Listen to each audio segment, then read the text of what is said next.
খবরদার কেউ বাউলের পক্ষ নিতে আসবি না। আল্লাহ এক মুখে যে এত কথা কয়, আল্লাহর মুখ কয়টা? খালি কয়টা না, ওটা মুখ না হুক, এটাও আমার জানা দরকার। এখানে বাউল শিল্পী যে কথাটা বলেছে এইটা কোনো মুসলমানের বাচ্চা মেনে নিতে পারে না। আল্লাহর সাথে পাল্লা কইরা আমি তো আর নতুন করে একটা আল্লাহ হইতে পারেন না নাকি? আল্লাহর সাথে আর একটা আল্লাহ হইলে পাল্লা ভালো হইতো। স্বয়ং সৃষ্টিকর্তাকে নিয়ে এই ধরনের কোনো কথা কোনো মানুষ মেনে নিতে পারে না, কারণ সকল ধর্মই কিন্তু একজন সৃষ্টিকর্তাকে মানে। তাই আপনি যেই ধর্মেরই হন না কেন বাউল ফাউলদের পক্ষ নিতে কমেন্ট বক্সের মধ্যে এসে বাজে মন্তব্য করবেন না। তোমার মতো আরো 10টা 20টা আল্লাহ, 2-400 আল্লাহ যদি আরো বানাই দিতে, তাহলে তোমার আরো দাম বাড়তো। আরো 2-400 সৃষ্টিকর্তা বানিয়ে দিলে তারপর নাকি আল্লাহ তাআলার দাম আরো বাড়তো। আল্লাহর কথার কোনো গুয়া মাথা আমি কিছুই পাই না। এই মূর্খের কথা শুনে অসংখ্য মানুষ আবার তাদের ভক্ত হচ্ছে, তাদেরকে টাকা পয়সা দিয়ে ভাড়া করে এনে গানের নাম করে তারপর এইভাবে ধর্মের অপপ্রচার করে যাচ্ছিল প্রতিনিয়ত। ইসমাইল হলো বান্দির ঘরের ফলাফা, এখান থেকে মুসলমান জাতির শুরু।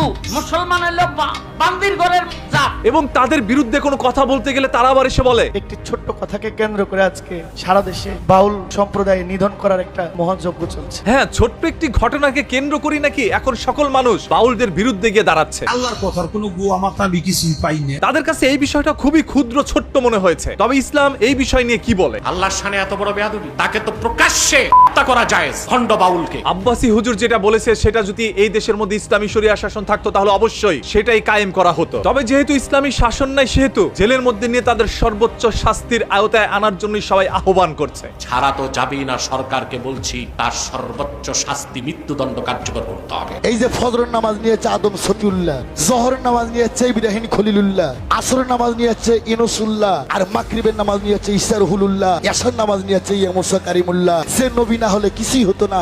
সেই নবীর নামাজ কোনটা? দুঃখের বিষয়ে কুলাঙ্গারও কিন্তু একটি মুসলমান ধর্মে জন্মগ্রহণ করেছে। তার মুখ থেকে আবার এই ধরনের কথাগুলো বলছে শুধুমাত্র এই সমালোচনায় আসার জন্য, শুধুমাত্র